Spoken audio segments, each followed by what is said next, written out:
Some of our lessons were about people who were born rotten. Others were made rotten due to some trauma they endured. Today's lesson is about a young man whom I believe was rotten because it was his only way he knew how to live. Nevertheless, I feel that there is a lesson we can learn from the life of Billy the Kid. So let's find out what it is. Magic mirror on the wall, who is the most rotten one of all?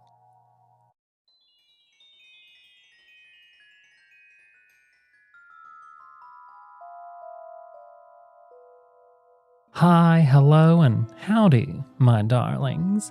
Thank you for joining me on this lesson of Rotten to the Core. I am your not so evil queen, Joshua Waters. This is the history podcast about rotten people, where we try to learn a lesson or two from them and their rotten lives. I am recording this in my lair, and there are literal wind and snowstorms gusting outside my windows.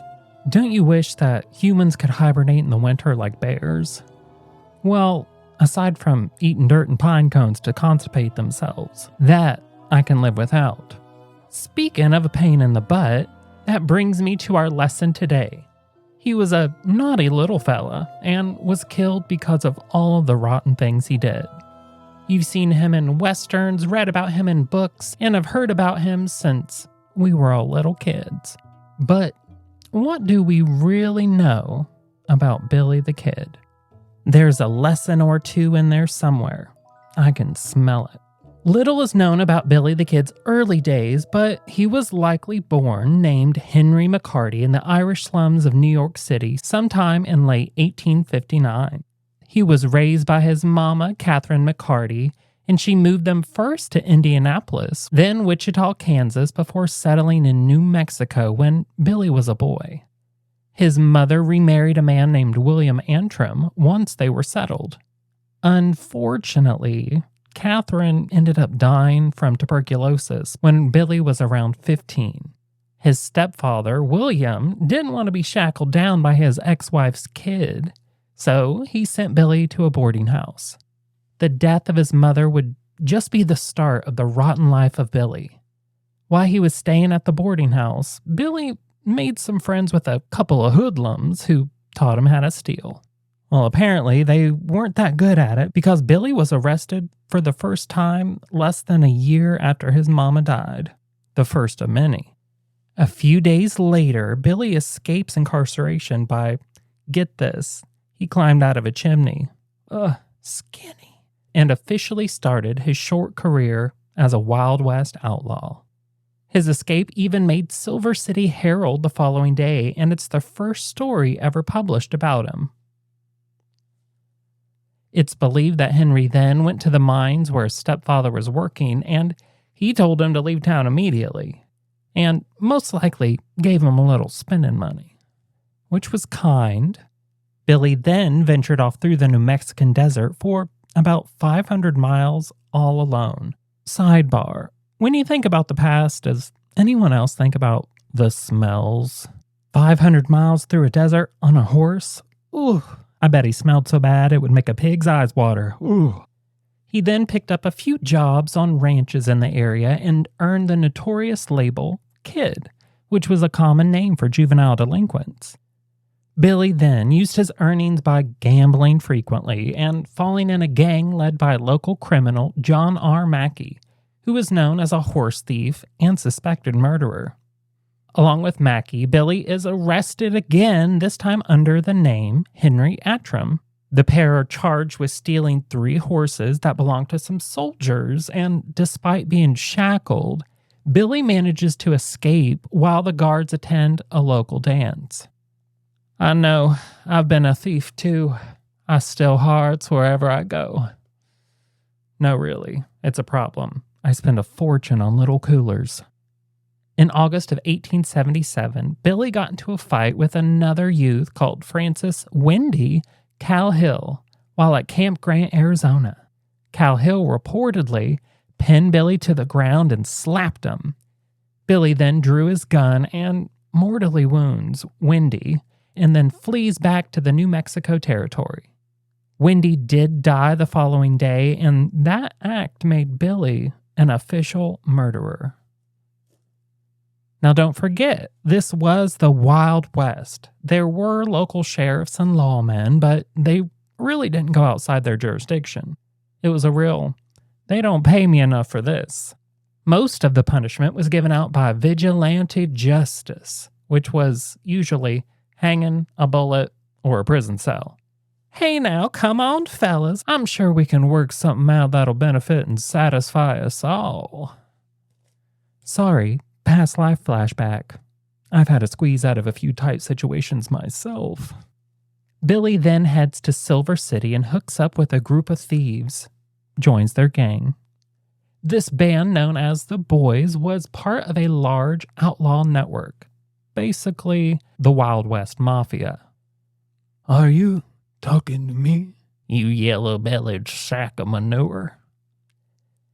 Billy then changes his name to William H. Bonney, and he is arrested and jailed in Lincoln County for possessing horses belonging to cattleman John Tunstall. But get this, when Billy gets out of jail, John hires him to work on his ranch as a cowboy and a gunman, which I think is one of the weirdest ways I've ever heard of someone getting a job before. I guess that's a good way to make sure he doesn't steal from you again. A few months after he is hired, Billy is actually left in charge of the ranch while John transports a couple horses to Lincoln. On his way, John comes across a posse that ordered... Posse? When Tunstall approaches the posse, members shoot and kill him. This event starts what will come to be known as the legendary Lincoln County War. Dick Brewer, Tunstall's foreman, is appointed special constable by Justice of the Peace John Wilkerson, giving Brewer the power to make arrests. He immediately forms a group called the Regulators and deputizes several men, including Billy. The Regulators consider themselves a lawful posse with a license to avenge the murder of Tunstall, and they are paid $4 a day in their quest. Within a short time, the Regulators captured 3 members of Dolan's posse, and on the way back to take them to jail, all 3 prisoners were murdered. New Mexican Governor Samuel Beach Axtell visits Lincoln out of concern over the mayhem and cancels Squire Wilson's appointment as Justice of the Peace, which pretty much turned the Regulators into outlaws. Again. And they were now being charged for the murder of the 3 prisoners. Billy and 5 other Regulators positioned themselves in a corral hidden by a 10-foot wall. As Sheriff Brady walks down the street, they started shooting at him, killing him and a deputy in retaliation for Tunstall's death. During the fight, though, Billy is shot in the thigh, but he still manages to get away. 3 days later, Buckshot Roberts tracks down the Regulators, and both him and Dick Brewer are killed.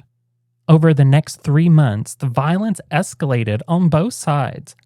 Several more people were killed, but in the courtrooms, only the Regulators were indicted for the murders. The fighting peaked with what was called the 5-Day War, and in Lincoln, 60 Regulators fought a gun battle against James Dolan, Sheriff George Pepin, and about 40 other men. After 5 days of fighting, an army cavalry and infantry comes into Lincoln with some pretty big guns. Despite claiming to remain neutral, the army aims their cannons at the Regulators and threaten to blow the house away if anyone inside fires. Sheriff Pepin surrounds the house, setting it on fire and calling for surrender. Billy the Kid tries to save the others by making a run for it, causing a diversion, but it's unsuccessful. During the firefight, later dubbed the Big Killing, most of the remaining Regulators are killed and the Dolan faction claims victory. On the 1-year anniversary of Tunstall's murder, in February of 1879, Billy and 4 others ride to Lincoln to meet Jimmy Dolan and 4 of his men. The meeting, unsurprisingly, turns violent, but in the end, both sides were able to shake hands in the middle of a road and sign an agreement to stop testifying against or killing each other. It is also agreed that if anyone violates the pact, he should be shot and killed on sight. Not long after, Governor Wallace receives the first of several letters from Billy. In the letter, Billy says, "I have no wish to fight anymore. Indeed, I have not raised an arm since your proclamation. As to my character, I refer to any of the citizens, for the majority of them are my friends and have been helping me all they could. I am called Kid Antrim, but Antrim is my stepfather's name. Waiting for an answer, I remain your obedient servant." Ooh. Governor Wallace replies to Billy's letter telling him to appear at Squire Wilson's house in Lincoln at a specific date and time. He also says, "I have the authority to exempt you from prosecution if you will testify to what you know. If you could trust Jesse Evans, you can trust me." I wouldn't have if it was me. He wants Billy to appear before the grand jury and testify that Jimmy Dolan and Billy Campbell killed Chapman. In return, he wrote, "I will let you go scot-free with a pardon in your pockets for all your misdeeds." He also says that after seeing Billy interact with the public, he realizes what a popular figure he is, which Billy really was. People either loved him or they felt sorry for him. There was even a time where he escaped jail, and the town's locals helped him out. They broke him out of his chains and even gave him a horse to ride away on. The ladies loved him too. Hi, Billy. In the summer of 1879, Billy rode to New Mexico, arriving in Las Vegas, where, according to his friend Henry Hoyt, that's my middle name, he dined with the notorious Missouri outlaw Jesse James. Just like Jesse James. Back in New Mexico, Billy poses awkwardly for the only photo ever taken of him. His lover, Paulita Maxwell, later claims that she never liked the picture, claiming it doesn't do him justice. And if you see the photo for yourself, she ain't lying. By November of 1880, a posse tracks Billy and his gang back to a ranch between Vegas and White Oaks, where they start shooting at each other. Surprise, surprise! During the shootout, a popular White Oaks blacksmith, Jim Carlisle, is shot while entering the house to try to talk some sense into him. Both sides blame the other for Carlisle's death. A month later, in December of 1880, J.H. Kugler, the editor and publisher of the Las Vegas Gazette, published an editorial in which he refers to Billy for the first time as Billy the Kid. He also began writing articles that embellish Billy's exploits, which only helped to grow his reputation. After he started getting a little bit more famous, Billy again writes Governor Wallace and denies that he or any of his men shot Jim Carlisle. But it didn't work. Wallace published a notice in the New Mexico newspapers 3 days later. $500 reward. Notice is hereby given that a $500 reward will be paid for the delivery of Bonnie, alias the Kid, to the sheriff of Lincoln County. 5 days later, Sheriff Pat Garrett and his men ambushed the regulators after luring them back to town with some false information. Billy manages to escape and made it back to his hideout, mostly intact. Garrett's men tracked him down, though, and surrounded the one-room stone house. After a day of banter, Billy and his team surrender, allegedly drawn out by the smell of bacon and beans. Now that's some sneaky yet brilliant police work. That would definitely get me to come out of hiding if I hadn't eaten in a few days.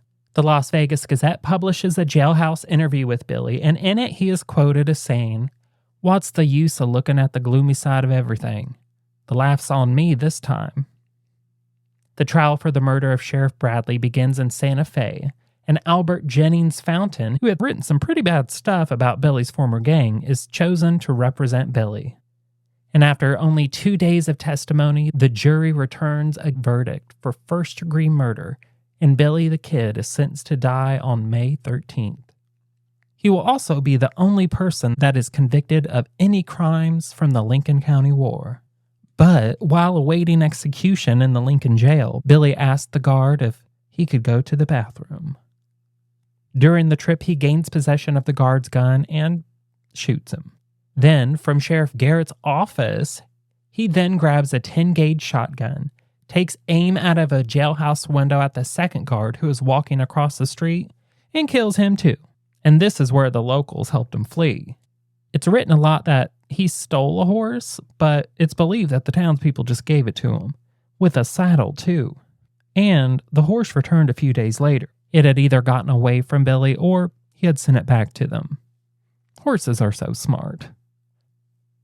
On July 14, 1881, Sheriff Garrett and two of his best deputies slip into Fort Sumner in the early evening to look for Billy after reportedly hearing a rumor that Pauletta Maxwell was pregnant with his child. Near midnight, the men enter the gate of the Maxwell house and stand on the porch. Garrett enters Pete Maxwell's room sitting near the head of the bed. Billy spots the deputies on the porch, pulls his gun from his waistband and whispers, "¿Quién es?" "Who is this?"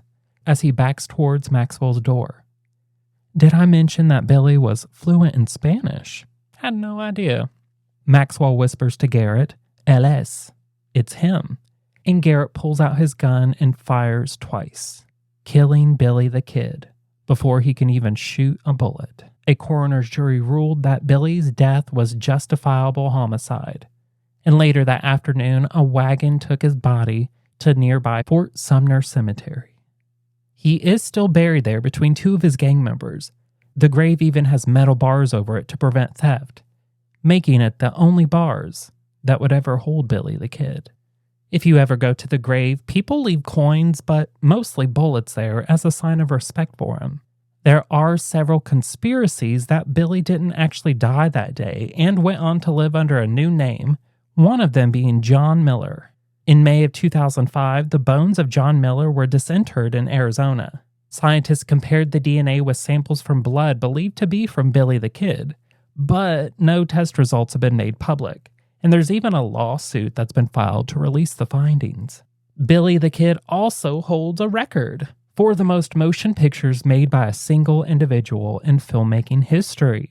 In his short life, he was successful at one thing: capturing the hearts of the public.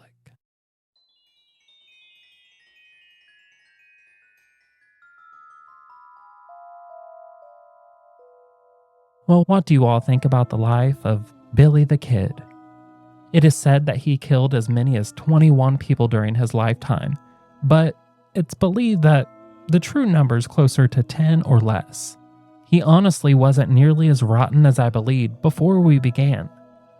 And the lesson I learned from him, surprisingly, is perseverance. He was a real, no one's coming to save you, you gotta save yourself type of guy. I do feel bad for him though. He had no choice but to resort to anything to save himself because he literally didn't have anybody. There are also reports that his fiancée Pauletta wasn't even romantically involved with him. She even said herself that they weren't, and she got married shortly after his death. So he possibly didn't even have that. Poor fella. I appreciate and thank each and every one of you for joining me on Rotten to the Core. Join me next week, and until then, be happy, find peace, and don't hurt anyone. If you enjoy Rotten to the Core, please follow me on Instagram or join me on Patreon at It's Rotten to the Core. I also have a TikTok now at Rotten in History, and you can watch me on YouTube if you're not already. You can also listen to me on my other podcast, Mystery Inc., that I do with my brother Shane. And we also have a Facebook group called Shane and Josh's Rabbit Hole, where we interact and have a plethora of extra fun, foul, mysterious, rotten, golden girls, and historical things a-brewing. Join us there and have a great week ahead, everyone. Bye.